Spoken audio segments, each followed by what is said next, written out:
Assalamualaikum warahmatullahi wabarakatuh. Jumpa lagi dengan saya Kang Bubun di channel Pak Kawan Channel. Kali ini kita akan membawa tema yang berbeda, yaitu akan cerita mistis yang sangat menyeramkan, pengalaman dari teman saya pas waktu dia lagi berjarah. Pokoknya banyak kejadian-kejadian janggal atau sangat menyeramkan di dalam hidupnya. Itu kejadian pada waktu dia muda, dan kali ini saya diizinkan untuk menguak kisah misteri yang sangat menyeramkan. Baik, lebih lanjutnya lagi kita dengarkan cerita-cerita mistis dari Kang Radiwan ini. Baik, ayo Kang. Kang Bubun. Alhamdulillah. Kopi kan? Oh, siap.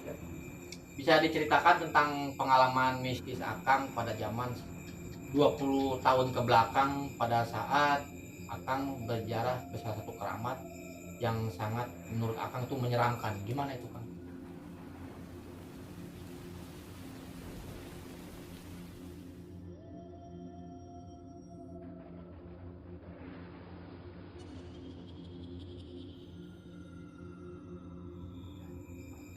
Masih kritik-kritik ke situ. Sembilan posisinya pas saya sampai tempat keramat itu, posisinya ada satu pohon, Kang Bubun, pohon beringin. Gedenya itu benar-benar gede, Kang Bubun. Kalau misalkan harus dipeluk itu nggak bisa kepeluk 2-3 orang, mungkin kalau 4 orang itu baru kepeluk, Kang Bubun. Oh, saking besarnya dan ribuan tahun, kawan-kawan. Ini seru ini, kawan-kawan. Jadi gini ceritanya, Kang Bubun. Pas saya nyampe ke sana, si pohon itu udah tumbang, Kang Bubun. Oh, jadi terkena angin. Hujan lebat, angin gede, pohon itu tumbang. Namanya masih jiwa-jiwa muda ya, Kang Bubun.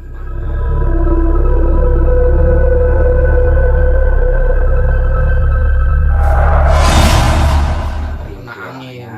Hujan lebat, angin gede, pohon itu tumbang. Namanya masih jiwa-jiwa muda ya, Kang Bubun. Mantap. Jadi timbullah rasa penasaran, Kang Bubun. Penasarannya apa? Ya pengen nyari-nyari pusaka lah, namanya juga pohon tua gitu. Oh, kan iya, pastilah pikiran kita kan pasti zaman waktu kayak gitu tuh pasti kayak gitu, Kang Bubun. Pasti ada di namanya juga ada di keramat kan. Nah, tentunya kan ada mungkin ada tertanam atau harta karun apa kan gitu itu, mungkin Kang kan. Bubun. Nah, jadi pas udah nyampe ke sana, saya ketemu sama si Kuncen lah, Kang Bubun, di tempat. Oh, si Kuncen dan Mbak Kuncen lain. Nah, bukan. Bukan. Pak Kuncen di tempat tersebut. Saya ngobrol, saya berangkat ke tempat pohon tumbang itu, Kang Bubun. Ya nggak jauh sih, cuma lumayan lah gitu kan, jalan sama saudara saya itu, Kang Bubun. Berdua. Pas sudah nyampe tempat itu, Kang Bubun, ternyata udah banyak orang, Kang Bubun. Yang gilir mudik, ya nggak tahu sih tujuan mereka ke sana yang ngelihat pohon itu tumbang atau emang ada tujuan tertentu seperti saya, Kang Bubun. Berjarah atau apa gitu kan ya. Nah, singkat cerita, Kang Bubun, saya muter-muter, pohonnya kan gede, banyak lubang-lubang itu. Saya cari-cari itu, Kang Bubun, kali aja ada batu kayak atau keris atau apa gitu, Kang Bubun. Nah, pas saya nyampe di pangkal akar pohon tersebut, nah di sini mulai ceritanya yang agak-agak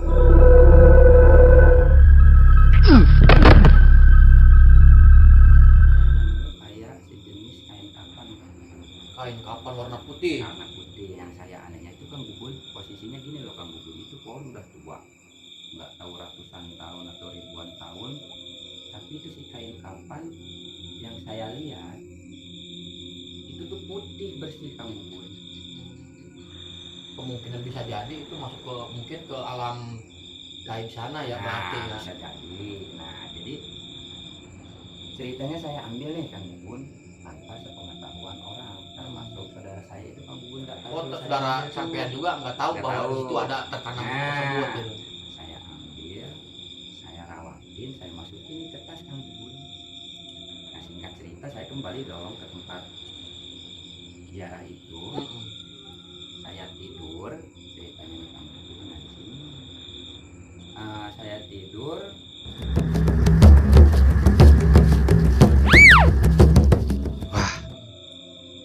Ada salah satu penjara yang membangun saya.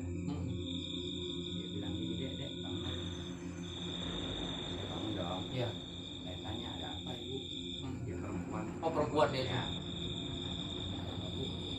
Dia nanya, tadi katanya main ke belakang yang pohon tumbang itu, nanti ngambil sesuatu enggak? Nah, yang jadi penasarannya itu kok kenapa dia itu bisa tahu bahwa Kang Radiwan ini ngambil itu. Nah, yang saya juga pertama bingung Kang Bubun. Pas dia tanya kayak gitu saya nggak ngaku Kang Bubun. Soalnya mungkin saya pikir saya ini orang tebak-tebakan atau gimana. Ya mungkin juga dia salah satu praktisi spiritual yang paham tentang kayak gitu. Oh iya, Nah, mungkin ya, spiritualis mungkin. ya, saya bilang nggak ngambil apa-apa ibu. Tadi bohong. Kata dia. Terus saya nggak bohong. Soalnya gini deh, kata si ibu ini tuh bilangnya gini. Ibu tadi nih, dalam mimpi itu ada kamu sama saudara kamu.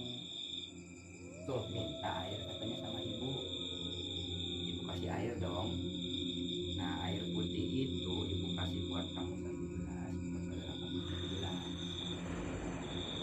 Si air putih itu yang satu diambil saudara kamu itu pas mau diminum berubah dari darah dan nyampe ke minum sama saudara kamu. Sedangkan kamu pas mau ngambil air itu masih putih, tapi pas mau diminum ada sosok kakek-kakek atau mungkin kerubun akan ya. yang mukul tangan saya, akhirnya gelas Ah itu shit jatuh. ya gini berarti ya. Nah, Wis gitu. nah udah kayak gitu saya mikir emang pertanda apa kalau kejadian kayak gitu kalau udah berurusan sama darah katanya ada yang bilang udah sama makanya ibu nanya kamu ambil apa. Setelah dipikir-pikir Kang Bubun saya ngeri juga ya kalau nyampe saudara saya kenapa-napa saya pulang juga bareng sama dia. Iya. Akhirnya saya ngomong Kang Bubun dan saya ngambil tas saya dikeluarkanlah itu si kain kapan itu Kang Bubun. Emang itu bentuknya kain kapan itu apakah ada tulisan rajahnya?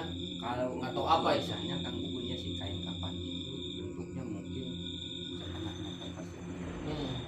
Cuman di pas saya buka waktu itu saya buka itu posisinya jadi kayak membentuk sebentuk kepala. Oh berarti mungkin ada gambar rajahnya lah mungkin di situ ya. Kalau gambar aja sih nggak ada kok, Nggak ada. cuman posisinya kayak ngebentuk bekas membungkus kepala Kang Bubun. Oh, Bukan gitu, kepala berarti. binatang tapi Kang Bubun ya kepala orang. Hmm.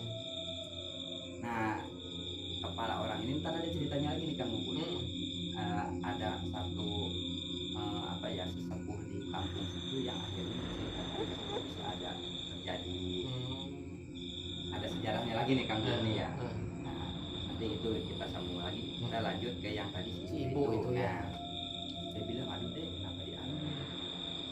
Saya bilang kan saya emang ada sesuatu nih ibu sono yang kebetulan memang ini saya ambil dong. Saya bilang gitu kan. Apalagi tempat keramat. Nah apalagi di tempat keramat. Nah setelah itu dia bilang deh kalau bisa gini dikembaliin ya. Ya. Nah, kenapa bu? Soalnya ini kalau ibu sih nggak khawatir katanya sama kamu. Terus yang saya khawatirin itu saudara kamu. Kalau saudara kamu kayaknya dia memang nggak ada penjagaan atau istilahnya mungkin leluhur dari kita yang ngikutin dia itu katanya nggak ada kan. Kalau saya Merinding aja merinding. kalau saya katanya ada yang menjagain. Mungkin leluhur orang tua saya mungkin ya.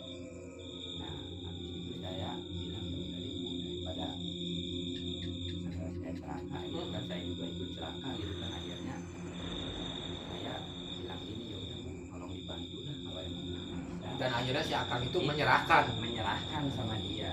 Nah akhirnya si ibu itu bilang gini ya udah ada beli air dong, air mineral nih Kang Bubun. tapi bukan diambil sama dia kan. Enggak.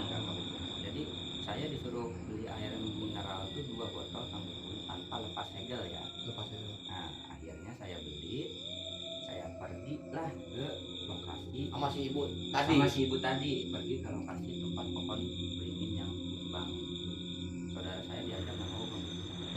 Posisinya habis kita tidur pas bangun saudara saya itu kayak udah apa ya Kang, tatapannya udah kosong. Ya udah beda lah Kang Bubun, nggak kayak sebelum Belum kejadian berangkat aja. ya. Akhirnya yang berangkat cuma saya sama si ibu itu. Berangkatlah kita ke lokasi itu Kang Bubun. ibu yang paham akan kejadian tersebut ya. spiritual itu tuh, si ibu spiritual itu dia langsung nongkrong sambil, nggak tahu lah, saya nggak paham ya Kang Bubun, dia istilahnya baca apa yang saya nggak ngerti gitu ya. Mantra lah itu. Ya kayak gitu. Sambil di depan dia tuh air mineral yang saya beli Kang Bubun, plus di air kapan yang Tadi diambil. diambil.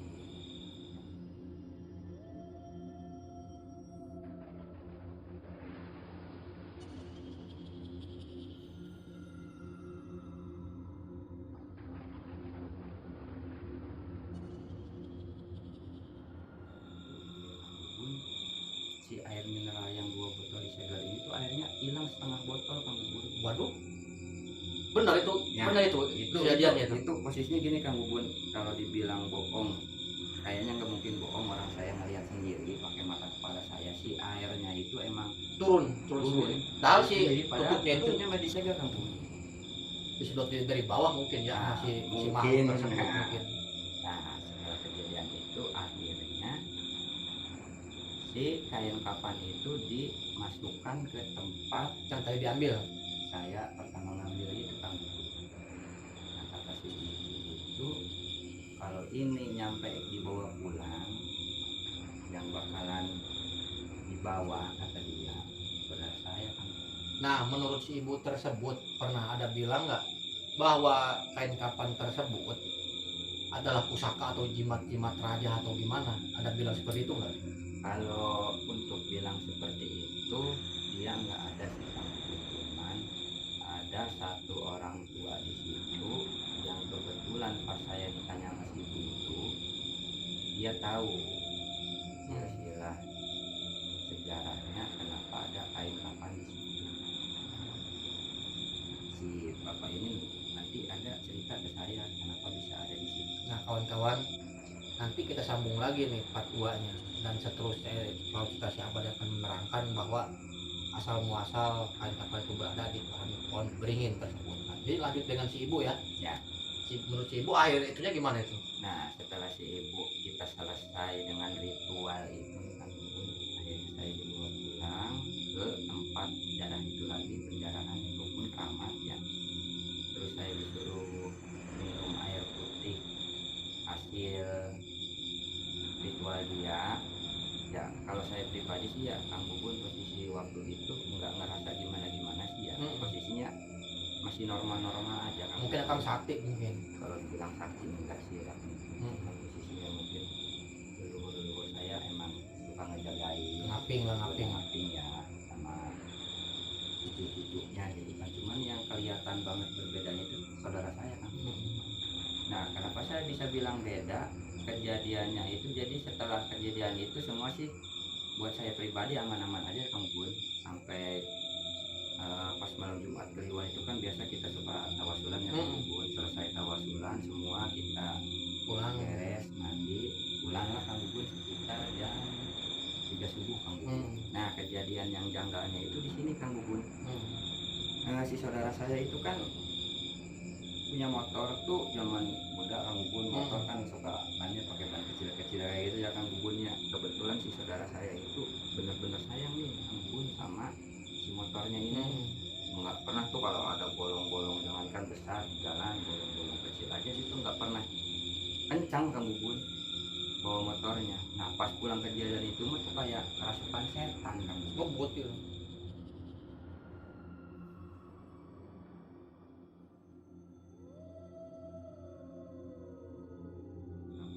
Kejadian apa-apa, kebetulan saya apa ya Kang Bubun, kan bisa sih Kang Bubun ya. Cuman orang tua suka bilang kalau ada kejadian gitu seperti ayat kursi.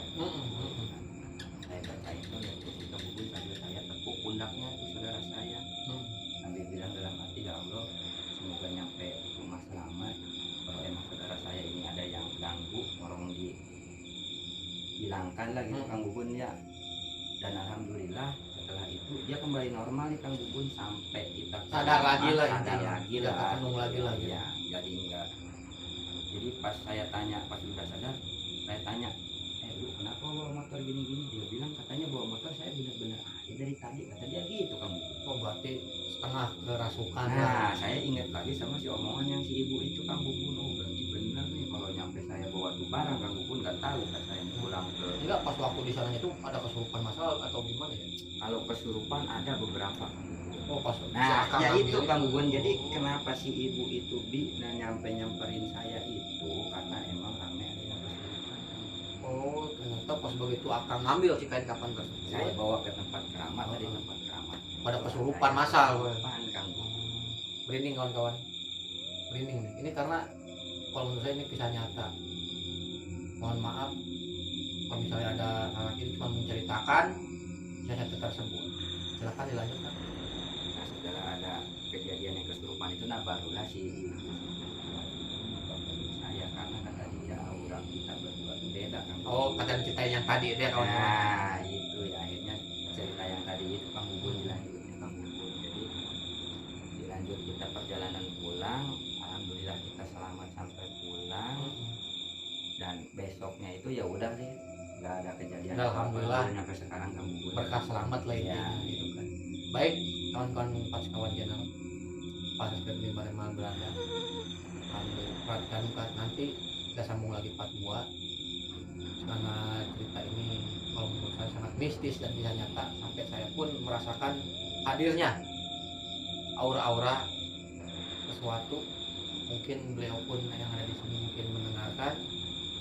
Kalau menurut saya situasinya udah tidak nyaman lagi untuk diceritakan, mungkin akan dilanjut part keduanya lagi. Dan ingat pesan saya, dimanapun Anda berada, dimanapun kita duduk, tetaplah salam dan janganlah sombong ataupun apa. Intinya kita di situ langit junjung, di situlah bumi yang dipinjak. Ya, artinya duduk sama rata, berdiri sama tinggi. Baik, assalamualaikum warahmatullahi wabarakatuh. Sampurasun, rahayu, rahayu, rahayu, bagja dan merdeka.